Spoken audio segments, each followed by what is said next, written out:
Pas content, doublé. Eh oui les amis, j'espère que vous allez bien et que vous avez passé une bonne soirée bien sûr footballistique Champions League. Bon bah écoutez, petit débrief du match qui opposait la Real Sociedad face au Paris Saint-Germain. Bon bah écoutez, victoire de Paris 2-1, mais avant toute chose, comme d'habitude, n'hésitez pas à liker, à commenter, à partager. Et bien sûr, si ce n'est pas encore fait, abonnez-vous les amis, en masse. Et cliquez sur la petite cloche en bas à droite pour avoir toutes les notifications une fois que je mettrai une vidéo en ligne. Ok les amis, bon bah écoutez, qualification dans le calme, ça fait plaisir. Enfin une victoire avec la manière, même si, allez, à partir de la 70e minute, ils ont reculé, ils ont un peu lâché l'affaire. Hein. Bon, ils ont gagné 2-0 au match aller. Là, ils gagnaient 2-0, donc ça fait 4-0. Il fallait qu'ils en mettent 5 pour pouvoir passer. 5 en l'espace de 20 minutes ou 15 minutes, c'était pratiquement impossible. Je dis pas que c'est impossible avec certaines équipes, mais la Real Sociedad, il faut arrêter. La Real Sociedad, il leur faut 50 000 actions pour pouvoir en mettre une, et encore la plupart, c'est à l'arrache. Hein. Franchement, ils n'arrivent pas à marquer. Déjà, j'avais remarqué ça au match aller. Ils avaient tellement d'occasions pour plomber le match contre Paris, parce que Paris avait fait un très mauvais match. Au final, on part avec un 2-0. Eux, ils ont eu une tonne d'actions, ils n'en ont pas mis un. Et pareil aujourd'hui, sauf qu'aujourd'hui, voilà, ils n'ont pas eu beaucoup d'actions, ils n'ont pas eu beaucoup de tirs, la plupart des tirs, sinon, ils sont passés à côté. On a eu un bon arrêt ou deux de Donnarumma. Mais voilà, ils ont quand même réussi à marquer un but pour sauver l'honneur, pour sauver l'espoir et pour faire plaisir au public. On a vu qu'ils étaient contents. Je pense que le public eux-mêmes n'aurait jamais pensé arriver à ce niveau-là. Hein. Enfin, surtout, ouais, tout simplement en huitième de finale, je pense pas qu'ils comptaient y arriver. Ils sont en plus arrivés premiers de leur groupe au classement, hein, dans les groupes, dans les phases de premier groupe, hein, du premier tour, pardon. Donc voilà. Bon, en tout cas, franchement, j'ai rien à dire. Ah, personnellement, j'ai pas compris ce qu'a fait l'entraîneur de comment ça s'appelle, de la Real Sociedad. Tu sais que devant toi, hein, enfin,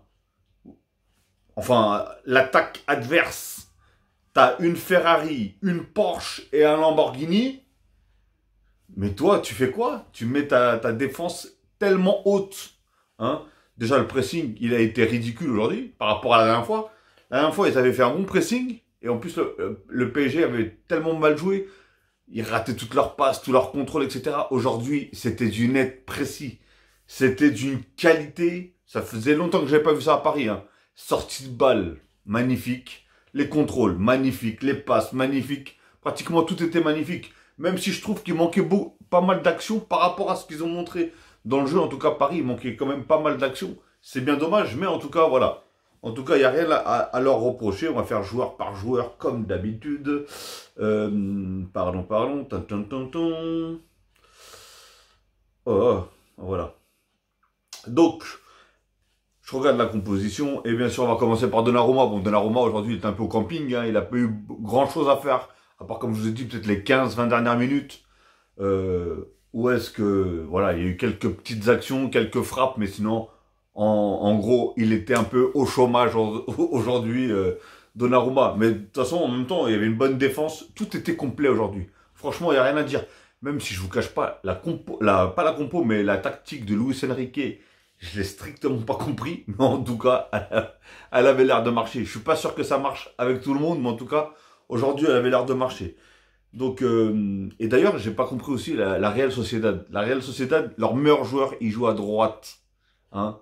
Il joue à droite, c'est celui qui fait le plus de différence, qui élimine le mieux, qui a plus de chances de marquer. Mais au moins 70% du match, ils ont joué soit dans l'axe, soit à gauche.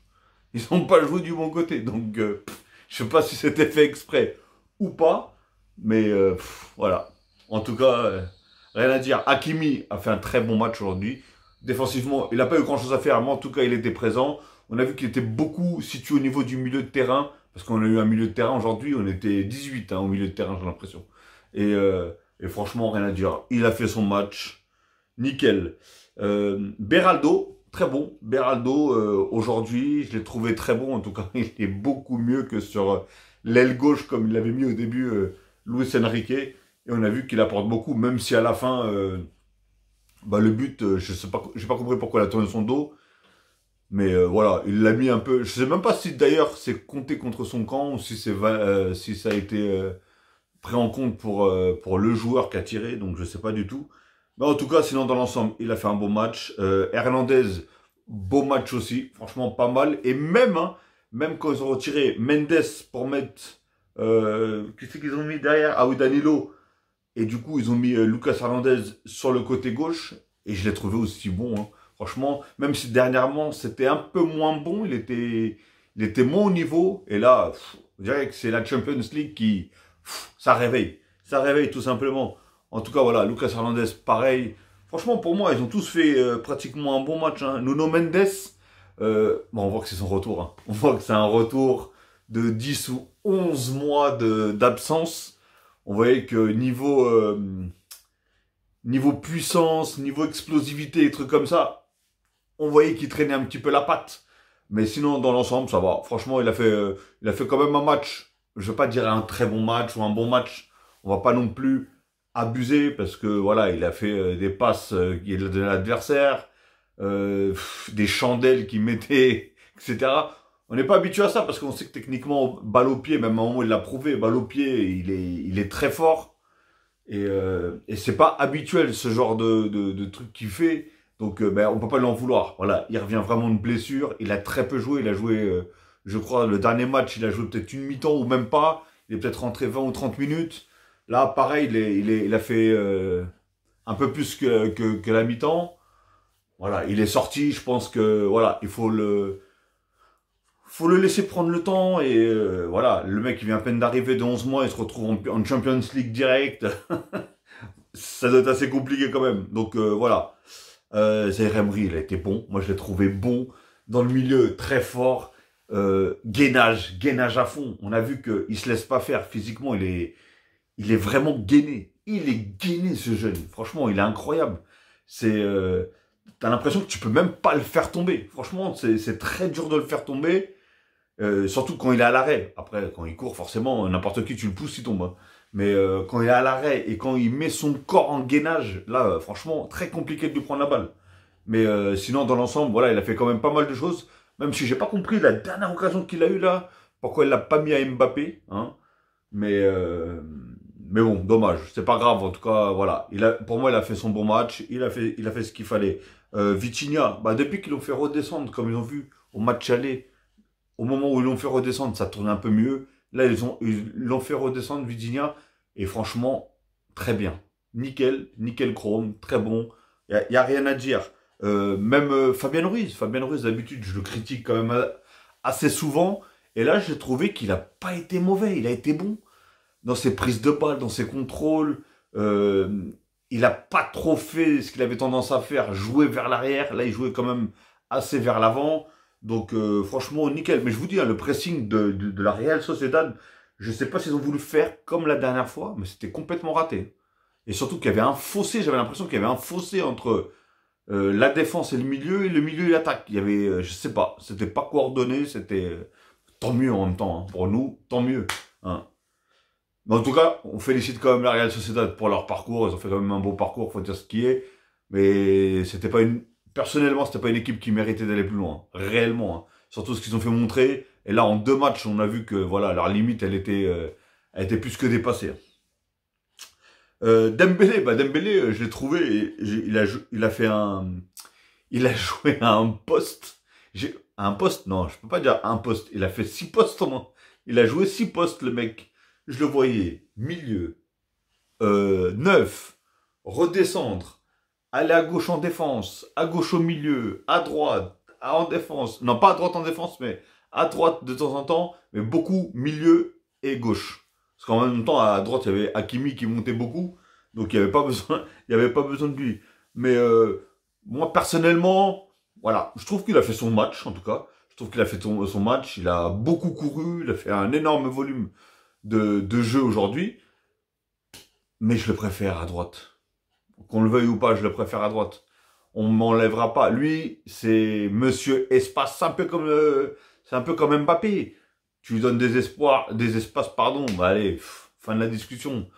Vu comment il élimine et comment il court vite, franchement, il fait la misère, tout simplement, sur son côté droit. Mais là, du coup, on peut pas jouer, il a pas joué en 9 du tout, mais il a pu jouer limite en 10, 8, je sais pas quel poste il lui a donné, mais en tout cas, voilà. Barcola, bah du coup, Barcola, ils l'ont mis à droite, parce qu'on là, ce soir, on a joué 109, hein. On a mis Barcola à droite, enfin, Luis Enrique a mis Barcola à droite, et comment ça s'appelle, Mbappé à gauche. Mbappé, voilà, Mbappé à gauche. Et, euh, et franchement, ça a payé, même si, voilà, je pense que même Barcola savait que 70, voire 80% du temps, ça allait jouer à gauche du côté de Mbappé. Et c'est dommage parce que voilà, on sait que Barcola, très fort, jeune, physique, puissance, en dribble, il est très fort, rapide. Voilà, c'est un joueur assez complet. Bon, c'est dommage, mais voilà, en tout cas, c'est rien. C'est que le début d'une grande aventure avec ce joueur-là. Et je sais que déjà, je trouve qu'il a atteint un bon niveau. Lui-même l'a dit dans une interview, enfin quand il a été interviewé, et il a dit qu'il a eu du mal au début, mais que là, il est content de son rendement. Et c'est vrai, on peut pas enlever qu'il a un sacré rendement avec Paris. C'est vrai. Là, il s'est bien adapté et lui-même, il sait qu'il a encore une marge de progression. Et donc, déjà, je trouve qu'il fait quand même pas mal de dégâts à voir la suite. Franchement, à voir la suite. Mais bah, je parle bien sûr dans le futur, hein, enfin surtout la saison prochaine. Une fois qu'Mbappé ne sera plus là, du coup, je pense qu'il va être à gauche, Dembélé à droite. Après, je sais pas c'est qui sera en neuf, hein, si on joue avec un neuf, bien sûr. Mais, euh, mais du coup, voilà, là, il sera plus à l'aise parce que là, je pense que ça va être partagé entre Nuno Mendes, qui, je croise les doigts, qui se blesse pas, Nuno Mendes sur le côté avec Barcola, et de l'autre côté, Hakimi, Dembélé. Je pense que les deux là, les deux côtés, ça va bien fuser en tout cas. Ça va être extraordinaire, je pense.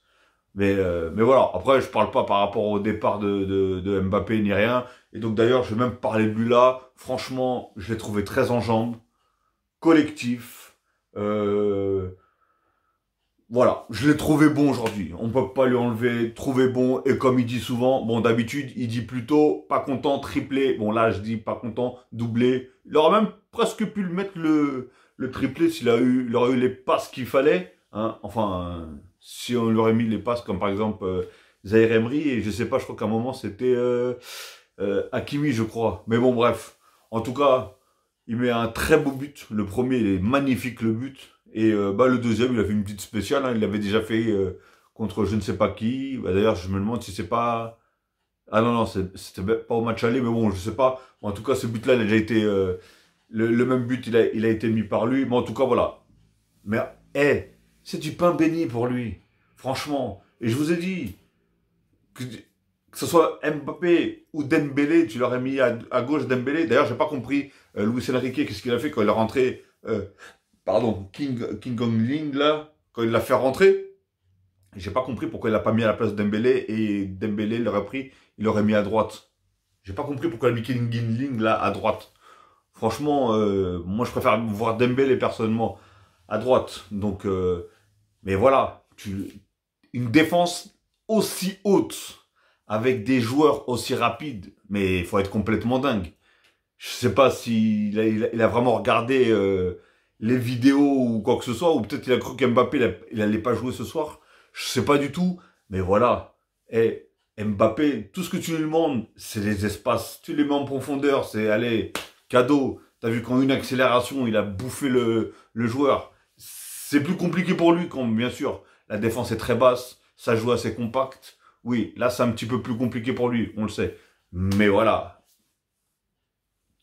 là, tu donnes tous les domaines où est-ce que Mbappé est le plus fort, et ben tu lui donnes. Donc c'est un peu bête, tu vois ce que je veux dire? C'est vraiment un peu bête. C'est comme si tu veux faire un concours avec un mec de musculation, mais tu sais que ce mec-là, on va dire par exemple le mec, son point fort c'est le développé couché, et tu lui donnes comme activité le développé couché. Forcément. Lui, allez, il est dans son royaume, tout simplement. Hein. Et voilà. Et on a vu que, voilà, tout simplement, il est passé à gauche, il n'a pas joué dans l'axe, il était content, il a fait ses dribbles, il a marqué. Voilà, en tout cas, félicitations à lui. Il a mis son petit doublé. Là, je sais pas, il a combien de buts en Champions League, mais je crois qu'il est à 5 buts ou 6 buts, je sais plus. 5 ou 6 buts sur 8 matchs ou 9 matchs, je sais plus. Mais bon, bref. En tout cas, voilà. Moi, pour moi, personnellement, j'ai bien aimé en tout cas le match de Paris, même si il manquait encore quelque chose. Il manquait le nombre d'actions. Je trouve qu'il n'y a pas il n'y a pas assez eu d'actions ou de frappes ou quoi que ce soit. Mais sinon, dans l'ensemble, voilà, j'ai bien aimé le milieu, tout simplement, parce ils ont carrément bouffé le milieu de la Real Sociedad. J'ai bien aimé les remontées de ballon, le contrôle de la balle, tout. Franchement, j'ai pratiquement tout aimé. Même s'il manquait quelque chose, je vais pas dire qu'ils ont fait le match parfait. Hein. Attention, ne me faites pas dire ce que je n'ai pas dit. Mais en tout cas, ils m'ont montré de très belles choses. De belles choses que d'habitude ne font pas montrer. Soit d'habitude, ils attendent voilà, ils attendent un miracle de quelqu'un ou quoi que ce soit, d'un joueur individuel, un truc comme ça. Ça joue pas assez en passe. Là, j'ai vu des talonnades, des déviations, des pichenettes, tout ce que tu veux. Franchement, et ça fait plaisir. Tout simplement. Mais je pense que voilà, par exemple, c'est juste un exemple, hein. Si t'es pas un fan, ni un supporter du PSG, ni un supporter de la Real Sociedad, pardon, mais je pense que, je suis désolé, mais je pense que la personne n'a pas dû non plus énormément kiffer le match, parce que c'était pas, voilà. Mais moi, en tant que supporter du PSG, en tout cas, moi j'ai apprécié ce match-là, parce que bien sûr, déjà on repart avec la victoire, on repart avec la qualification, et on part avec la tête sur les épaules en se disant on a fait un bon match. Par exemple, le match aller. Le match aller, on gagne 2-0, mais le match en lui-même du PSG était vraiment pourri. Mais quand je vous dis pourri, il n'y avait rien qui allait en fait. Mais on marque 2 buts. Le premier but un peu à l'arrache, et je me rappelle même plus c'était quoi le deuxième but. Et alors que là, voilà, là c'était propre. C'était propre. Tout simplement. Donc voilà les amis, en tout cas, moi j'espère que vous avez kiffé autant le match que moi. Allez Paris, en route pour les quarts de finale. Je sais pas contre qui on va tomber, mais bon là je pense qu'on va tomber quand même contre une grosse équipe. Franchement j'espère éviter. Comment ça s'appelle? Même si va falloir peut-être sûrement les jouer. Mais Manchester City et bien sûr le Real de Madrid. Manchester City pour leur jeu, pour tout, la qualité. Je les ai vus jouer, ils sont incroyables. Franchement, ils sont incroyables, faut dire ce qui est. Et le Real, même s'ils sont diminués, même s'ils ont des blessés, mais ils ont un tel mental, qu'ils vont me rendre fou. Ils vont me rendre fou, cette équipe. Donc, c'est pour ça que ces deux-là, j'ai pas envie de tomber dessus. Après, il y a le Bayern qui, en ce moment, moi, d'ailleurs, le Bayern, qui se sont qualifiés aussi pour les quarts de finale ce soir, hein, et qui ont gagné 3-0, si je me trompe pas, avec un doublé aussi de Harry Kane. Ils ont gagné 3-0 face, je sais plus à qui là, la Lazio.